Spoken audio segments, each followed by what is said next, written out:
नमस्कार दोस्तों, Indian news में आप सभी का स्वागत है। तो दोस्तों, अचानक 3 देशों के सेना प्रमुख एक साथ आ रहे हैं भारत के दौरे पर। दरअसल आप सभी जानते होंगे कि भारत के जितने भी पड़ोसी देश हैं उनसे भारत के संबंध काफ़ी अच्छे हैं और जब भी भारत के पड़ोसियों को मदद की आवश्यकता पड़ी है तो भारत बिना संकोच के अपने पड़ोसियों की मदद करता है, चाहे वह नेपाल हो, भूटान हो या फिर श्रीलंका। जब भी भारत के पड़ोसी संकट में पड़े हैं, भारत हमेशा अपने पड़ोसियों की सुरक्षा करने के लिए सबसे आगे खड़ा रहा है, चाहे आर्थिक तौर पर मदद करना हो, सैन्य सहायता प्रदान करनी हो या फिर अपने पड़ोसियों के साथ मिलकर आसानी से और सुलभ व्यापार करना हो। इसके लिए भारत हमेशा तत्पर रहता है और जितनी भी सहायता भारत से बन पाती है भारत भरपूर सहायता करता है। परंतु दोस्तों, प्रेजेंट टाइम में भारत एक बेहद ही दुखद और गंभीर संकट से गुजर रहा है। हमने अपने सेना प्रमुख CDS बिपिन रावत साहब जी को खो दिया है और हमारे देश के इस महान सपूत को खोने का गम पूरे देश के भारतवासियों को है।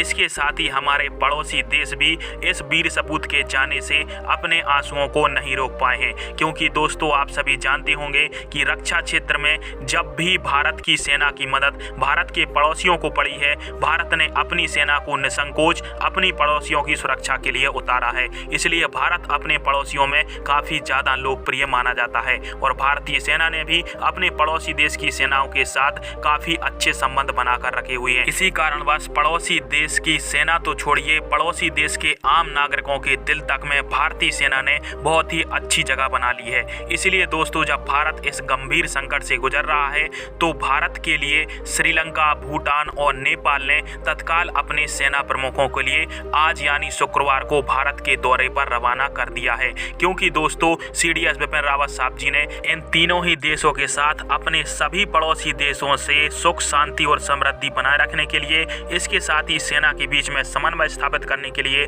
बहुत ही अहम कार्य किए हैं और CDS बिपिन रावत साहब जी को भारत के पड़ोसी देशों ने कई बार सम्मानित भी किया है, जिसके चलते आज जब भारत का यह वीर सपूत हमें छोड़कर चला गया है और भारत बहुत ही गंभीर दुख से गुजर रहा है, तो ऐसे में ये तीनों देश के सेना प्रमुख भारत के साथ दुख में खड़े होने के लिए भारत के दौरे पर आज यानी शुक्रवार को आने वाले हैं। तो दोस्तों, भारत ने अपने इस अमूल्य हीरे को तो खो दिया, परंतु CDS बिपिन रावत साहब जी पूरे देश के साथ भारत के पड़ोसियों में किस प्रकार से लोकप्रिय थे, इस बात को आज भारत के पड़ोसियों ने ही साबित कर दिया है। खैर, भारत के इस वीर सपूत के लिए भावपूर्ण श्रद्धांजलि। जय हिंद, जय भारत।